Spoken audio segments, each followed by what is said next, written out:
Hi అండి, అందరికీ నమస్కారం. Welcome to chef Swathi channel. ఈ వ్లాగ్లో నేనైతే మసాలా వడ చేయబోతున్నానండి. ఇదిగోండి పచ్చిశనగపప్పు. నేను నాకు కావాల్సినంత క్వాంటిటీలో ఇలా తీసుకొని నేను ఇలాగైతే నానబెట్టేసుకున్నానండి. ఇది కనీసం ఒక 2 to 3 hours బాగా నానితే తర్వాత ఏం చేయాలో, ఇది ఎలా చేయాలో మసాలా వడ అనేది చెప్తాను. ఇదిగోండి పచ్చనిపప్పు మనం నానబెట్టుకున్నాం కదా 5-6 గంటలు ముందు. ఇదిగోండి ఇలా అయితే రుబ్బు పెట్టుకున్నాను. నేను కొంచెం మెత్తగానే రుబ్బానండి, నీరైతే పోయలేదు, అసలు పోయలేదండి. నానబెట్టిన పప్పుని అలానే గ్రైండర్లో వేసాను, ఇలా అయితే వచ్చింది. కొంతమంది పప్పుగా ఉంచుకుంటారు, అది కూడా బాగుంటుందండి. కానీ పిల్లలు ఇలా ఇష్టపడతారని నేను ఇలా చేశాను. కొత్తిమీర, ఒక ఉల్లిపాయ, పచ్చిమిర్చి, లవంగాలు, ఇది చెక్క పౌడర్ అండి, కొంచెం సోంపు, ఇది సాల్ట్, తర్వాత కొంచెం అల్లం ముక్క అండి.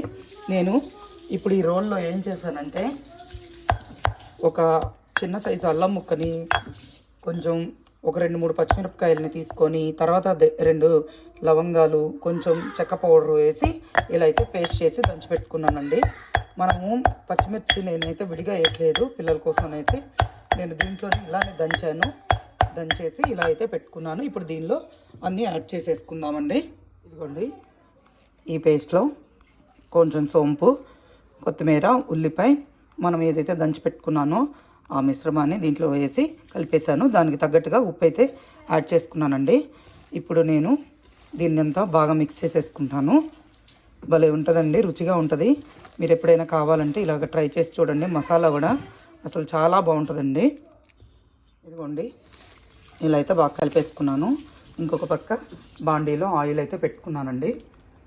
నేను చిన్న బాండీ పెట్టుకున్నానండి ఇక్కడ, ఎందుకంటే నేను ఒకసారి యూజ్ చేసిన ఆయిల్ని మళ్ళీ వాడను. సో అందుకనేసి ఇంకా ఆయిల్ వేస్ట్ దీని తర్వాత. సో నేను అందుకనే కొంచెమే ఆయిల్ పోసుకున్నానండి.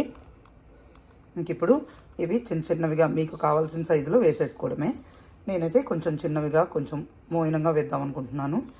పిల్లలకైతే చిన్నవిగా ఉంటే కొంచెం ఇష్టపడతారు కదా, సో అలాగా చేద్దాం అనుకుంటున్నానండి. రండి ఎంత బాగా వచ్చాయో, అంతేనండి. అసలు భలే రుచిగా ఉంటాయండి. మీరు కూడా కావాలంటే ట్రై చేసి చూడండి. ఇదిగోండి అయిపోయింది ఒక బ్యాచ్, నాకు తీసేస్తున్నాను. ఇదిగోండి వేడి మసాలా వడలు విత్ కెచప్, అసలు ఎంతో బాగున్నాయండి, చాలా రుచిగా ఉన్నాయి. మీరు కూడా ట్రై చేసి చూడండి. అసలు చాలా బాగున్నాయి. మసాలా వడ అనేది మెత్తగా రుబ్బాను కాబట్టి ఇంకా పిల్లలకి ఈజీగా ఉంటుంది తినడానికి కూడా. ఈ వీడియో కనుక మీకు నచ్చినట్లయితే please like, share, subscribe to my channel అండి. మరో వీడియోతో మీ ముందుకు వస్తాను. అంతవరకు సెలవు, బాయ్.